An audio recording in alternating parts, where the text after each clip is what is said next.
नमस्कार मित्रांनो, अनुभव स्टडीमध्ये सर्वांचं स्वागत. 21 जानेवारीच्या बुलेट रॅपिड फायरमध्ये सर्वांचं पुन्हा एकदा स्वागत करतो.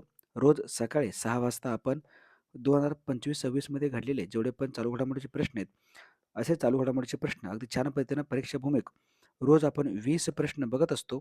एक रिव्हिजन या सिरीजच्या माध्यमातून तुम्हाला होत असेल आणि नक्कीच तुम्हाला पाठीमागे घडलेले जेवढे पण चालू घडामोडी आठवत देखील असतील, तुम्ही अभ्यास केला असाल तर. तर रिव्हिजन आपण करणार आहोत या बुलेट रॅपिड फायरमध्ये. रोज सकाळी 10 मिनिटाचा हा व्हिडिओ तुमच्या दिवसाची जे काही अभ्यासाची सुरुवात आहे, ही खूप छान पद्धतीने होणार असेल. ओके. चला तुमच्या इतर मित्रांपर्यंत लिंक शेअर करा. जे विद्यार्थी नवीन असतील लाईक करा आणि चॅनलला सबस्क्राईब करायला विसरायचं नाही. पहिला प्रश्न तत्पूर्वी मागच्या किंवा कालच्या लेक्चरमध्ये मी तुम्हाला क्वेश्चन विचारलो, त्याचा आन्सर सर्वांनी कमेंट बॉक्समध्ये खूप जणांनी छान पद्धतीने उत्तर देत आहेत. प्रश्न असा होता, ब्लूमबर्गनुसार 2025 मधील आशियातील सर्वात श्रीमंत कुटुंब कोणतं आहे? तर हे कुटुंब आहे अंबानी कुटुंब. पर्याय क्रमांक 2 लक्षात ठेवायचं आहे. ओके. ब्लूमबर्गनुसार सर्वात श्रीमंत कुटुंब कुठलं असेल तर अंबानी कुटुंब आहे. चला, अशा पद्धतीने कालचा क्वेश्चन होता आणि आजचा अत्यंत महत्त्वाचा पहिला प्रश्न जो तुमच्या समोर आहे. नुकत्याच कोणत्या राज्याने नो हेल्मेट, नो फ्युअल म्हणजे जर आपल्याकडे हेल्मेट नसेल, तर तुम्हाला तेल, पेट्रोल थोडक्यात टू व्हीलरवरती भेटणार नाहीये. हे अभियान लॉन्च केलं आहे उत्तर प्रदेशनं. लक्षात ठेवा. उत्तर प्रदेश त्याची राजधानी लखनौ आहे. नुकतेच कोणत्या देशाने शाळेमध्ये विद्यार्थ्यांना मोबाईल वापरण्यावर बंदी घालणारे एक विधेयक आहे ना, ते मंजूर केलं आहे. म्हणजे शाळेमध्ये असलात की तुम्ही मोबाईल वापरू शकत नाही. असं खूप छान पद्धतीने निर्णय घेण्यात आले दक्षिण कोरियाकडून. दक्षिण कोरिया आणि ज्या दक्षिण कोरियाची राजधानी काय असेल? सिओल ही याची राजधानी आहे. सिओल लक्षात ठेवा. नुकतेच कोणत्या राज्याने भीक मागण्यावर बंदी घालणारे एक विधेयक मंजूर केलं आहे? भीक तुम्ही त्या राज्यामध्ये तर मागू शकत नाही, त्याच्यावर बंदी घालणारे विधेयक मंजूर केलंय मिझोरामनं. लक्षात ठेवा. मिझोरामची राजधानी काय असेल? ऐझवाल ही मिझोरामची राजधानी आहे. पुढचा प्रश्न, नुकतेच प्रकाशित झालेले Mother Mary comes to me हे पुस्तक कुणाचं आहे? हे आहे अरुंधती रॉय यांचं. लक्षात ठेवा, अरुंधती रॉय यांचं हे पुस्तक आहे mothers Mary come to me. Mother Mary comes to me. Next पुढचा प्रश्न, कोणत्या राज्यात पट्ट उत्सव नुकतंच साजरा करण्यात आलेला आहे? हा आहे जम्मू काश्मीरमध्ये. ओके. जम्मू आणि काश्मीरमध्ये पट्ट उत्सव नुकताच साजरा करण्यात आलेला आहे. नुकत्याच भारतीय महिला हॉकी संघाचे प्रमुख मुख्य प्रशिक्षक म्हणून कोणाची नियुक्ती करण्यात आली आहे? हे व्यक्ती आहेत जॉर्ड मरिजने. ओके. किंवा यस सायलेंट असतो. जॉर्ड मरिजने हे महिला हॉकी टीमचे मेन कोच बनले, लक्षात ठेवा. आणि पुरुषांच्या टीमचे कोच कोण असतील? त्यांचं नाव आहे क्रेग फुलटन.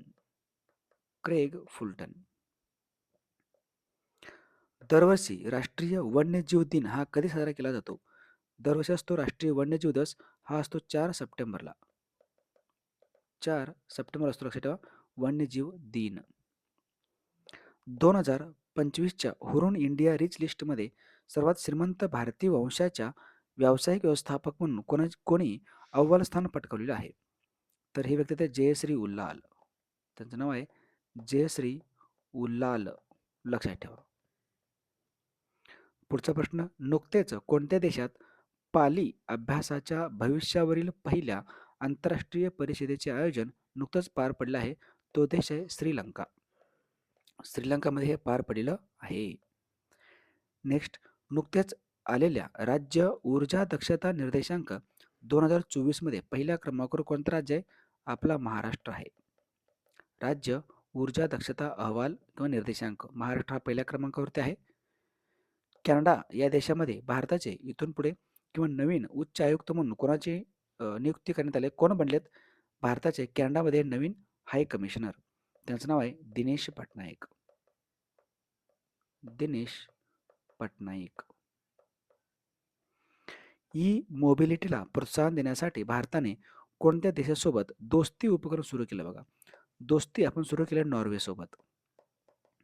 नॉर्वेसोबत आपण दोस्ती उपक्रम ई मोबिलिटीला प्रोत्साहन देण्यासाठी सुरू केलं आहे. नेक्स्ट, बीजेपी भारतीय जनता पक्षाचे नवीन राष्ट्रीय अध्यक्ष म्हणलेत, त्यांचं नाव आहे नितीन. ओके. त्यांचं नाव आहे नितीन नबीन. लक्षात ठेवा, नितीन नबीन पूर्वी होते जे पी नड्डा. भारत आणि अमेरिका यांच्या दरम्यान 21वा युद्धाभ्यास हा सराव कोणत्या ठिकाणी पार पडला?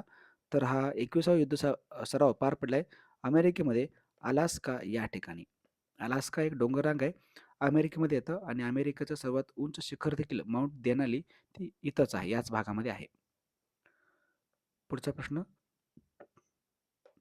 महाराष्ट्र सरकारने मराठा समाजाच्या आरक्षणासंदर्भात कोणाच्या अध्यक्षतेखाली एका समितीची स्थापना केली आहे? मराठा समाजासाठी जे आरक्षण मागणी म्हणजे आरक्षणाची मागणी करण्यात येत होती, त्याच्या संबंधी निर्णय घेण्यासाठी जी काही समिती होती, त्या समितीचे अध्यक्ष होते न्यायमूर्ती संदीप शिंदे.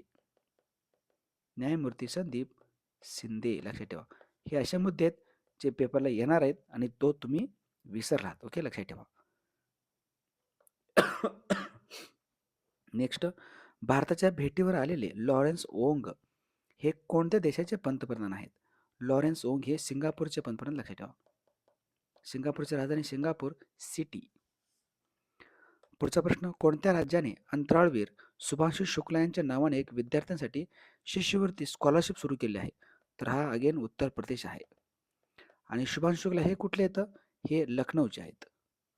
लखनौचे आहेत, उत्तर प्रदेशची राजधानी लखनौची.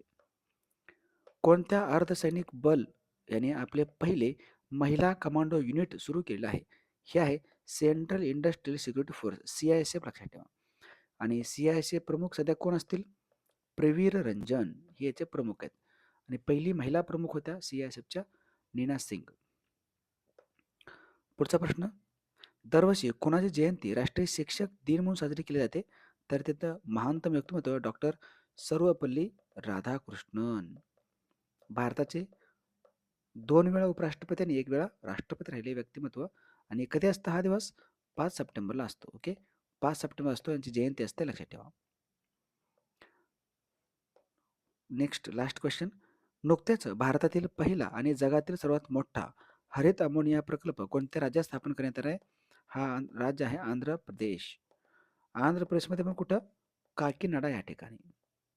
काकीनाडा या ठिकाणी, लक्षात ठेवा. अशा पद्धतीचे हे प्रश्न होते. अत्यंत छान पद्धतीने आपण बघितलं आहे.